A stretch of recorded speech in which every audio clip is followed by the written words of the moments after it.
जो biotech lab होती है उसके अंदर कौन कौन से रूल्स फॉलो करने होते हैं। तो पहला हमारा एक्सपेरिमेंट यही है। तो इसमें क्या करना होता है, सबसे पहले तो जो सबसे पहले काम है वो ये है कि जब भी आप कोई एक्सपेरिमेंट करने जा रहे हो तो जो आपका वर्किंग एरिया है, वर्किंग एरिया आपका लैब की ये वाला भी हो सकता है या आपका लैमिनार हो सकता है।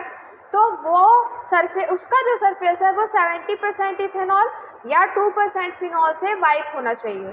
क्यों 70% इथेनॉल, क्यों हम वाइप कर रहे हैं? ताकि माइक्रोब की कंटामिनेशन ना आए, क्योंकि आपके कोई भी सरफेस है, आपका लैमिनार है, आपका ये वाला सरफेस है, यहाँ पे माइक्रोब्स होते हैं।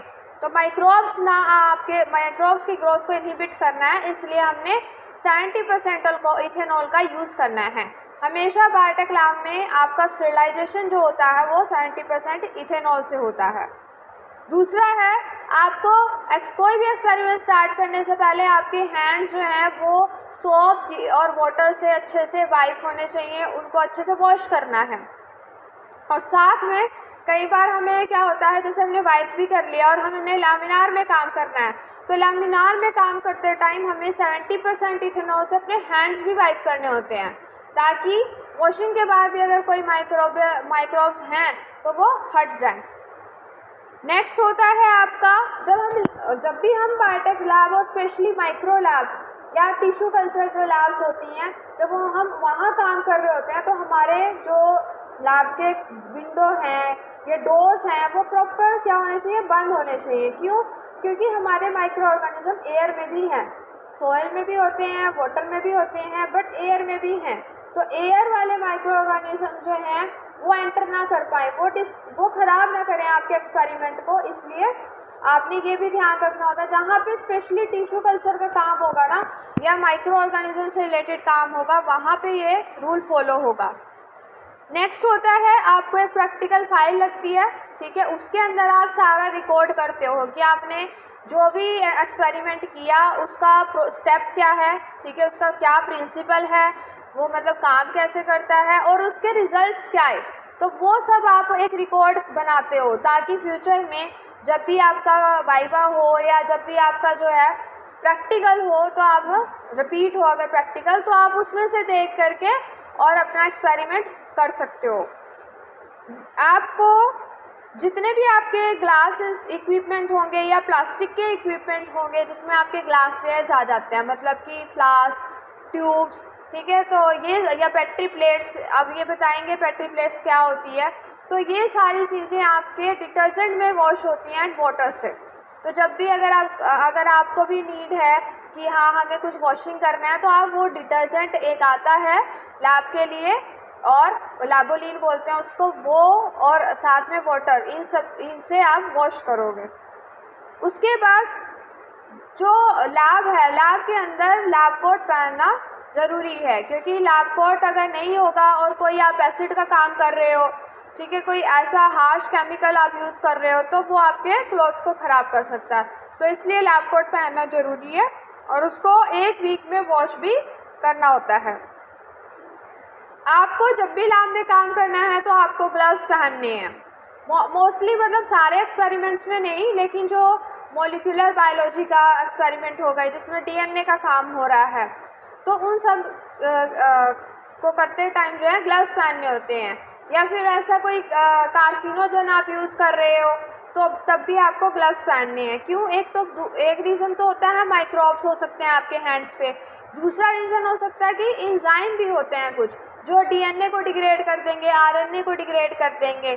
तो इसलिए हमें कई बार कुछ एक्सपेरिमेंट्स में ग्लव्स भी पहनने होते हैं।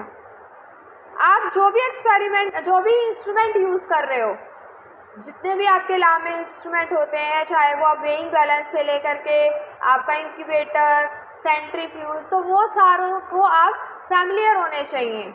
तो इसीलिए पहले आपको इंस्ट्रूमेंट के बारे में इंफॉर्मेशन दी जाती है कि ये कैसे काम करता है, कैसे आगे जो है ये जैसे सेंट्रीफ्यूज है तो उसको बैलेंस कैसे करना है, वो सारी चीज़ें आपको पहले से पता होनी चाहिए, ताकि आप अकेले उसको हैंडल जब कर रहे हो तो प्रॉब्लम ना हो।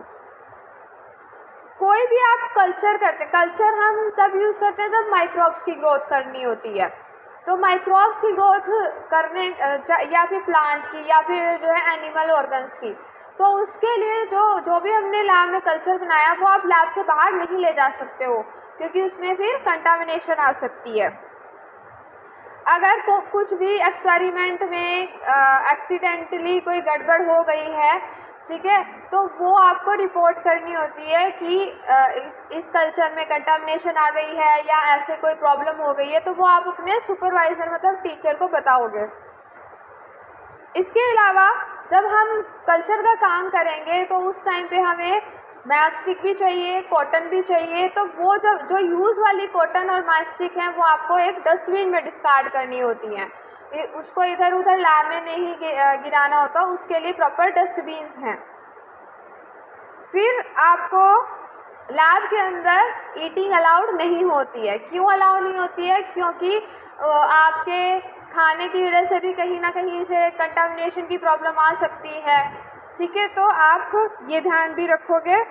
इसके अलावा आप अगर कोई इन्फेक्शियस मटेरियल यूज़ कर रहे हो, मान लो आपने कोई पैथोजेनिक माइक्रो ऑर्गेनिज्म के साथ काम कर रहे हो, तो उस टाइम पे आपको ध्यान रखना होगा, आपको उससे रिलेटेड जितना भी मटेरियल है वो सारा ऐसी जगह ऐसे मतलब सिंपल डस्टबिन में डिस्कार्ड नहीं करना, उसके लिए प्रॉपर बताया जाता है, तो वहाँ पे डिस्कार्ड करना होता है। तो जब भी कोई ऐसा, हाँ, हालांकि जब हम मतलब बीएससी का कोर्स कर रहे होते हैं तब तो हम कोई इन्फेक्शियस एजेंट से काम नहीं करवाते हैं, बट अगर आप कहीं जॉब करते हो किसी कंपनी में और वहाँ पे कोई इन्फेक्शियस मटेरियल यूज़ करवा रहे हैं, तो उसको सिंपली डिस्कार्ड नहीं करना है, उसका एक प्रॉपर रूट होता है जिसके थ्रू आपको डिस्कार्ड करना होता है, क्योंकि वो कोई किसी भी अदर पर्सन को डिसीज़ कॉज कर सकता है। इसके अलावा जितने भी हजार्डस कंटामिनेटेड मटेरियल हैं, यानी जिनमें माइक्रो ऑर्गेनिज्म की ग्रोथ हो गई है, उनको भी आपने प्रॉपर स्टेरिलाइज करके, स्टेरिलाइजेशन का मतलब होता है कि माइक्रो ऑर्गेनिज्म जहाँ पे भी प्रेजेंट है वहाँ से उसको किल कर दिया जाएगा या उनकी ग्रोथ को इनहिबिट कर दिया जाएगा। तो ऑटोक्लेव करते हैं हम, ऑटोक्लेव भी हमारा इंस्ट्रूमेंट होता है, तो ऑटोक्लेव करेंगे तब हम उसको फिर डिस्कार्ड करेंगे। इनोकुलेटिंग लूप होते हैं, हमारे माइक्रोबायोलॉजी में यूज़ होते हैं ये। तो ये क्या करते हैं, ये हमारा जैसे माइक्रो ऑर्गेनिज्म को पिक करने का काम करते हैं। तो इनको भी सबसे पहले हमें फ्लेम स्टेरिलाइज करना होता है, मतलब फ्लेम जो बर्नर्स होते हैं उनको ऑन करते हैं हम और उस लूप को फ्लेम दिखाते हैं, ताकि जो भी लूप के ऊपर ग्रो माइक्रो ऑर्गेनिज्म हो वो किल हो जाए। इसके अलावा आपने जो भी कल्चर इक्विपमेंट, जो भी आपने एक एक्सपेरिमेंट के लिए आपको चाहिए, वो आपके डेस्क के ऊपर पहले से होने चाहिए, ताकि ड्यूरिंग एक्सपेरिमेंट आपको प्रॉब्लम ना हो। इसके अलावा आप जब भी एक्सपेरिमेंट करोगे तो आपने एसेप्टिक कंडीशन मेंटेन करनी है। एसेप्टिक मतलब स्टेरिलाइजेशन, यानी कि या तो आप अगर सिंपल यहाँ पे लैब में भी काम कर रहे हो तो आपको 70% इथेनॉल से वाइप करना है, अपने हैंड्स अच्छे से वॉश करने हैं। अगर आप लैमिनार में काम कर रहे हो तो वहाँ पे भी आपको अपने हैंड्स भी वाइप करने होते हैं 70% इथेनॉल से, और साथ में जो सरफेस है लैमिनार का वो भी वाइप करना होता है। वो सब इसलिए ही किया जा रहा है ताकि कोई कंटामिनेशन की प्रॉब्लम ना आए और आपको अच्छे रिजल्ट्स मिलें एक्सपेरिमेंट के। और बाकी आपको लैब के अंदर डिसिप्लिन मेंटेन करना है। तो हमारा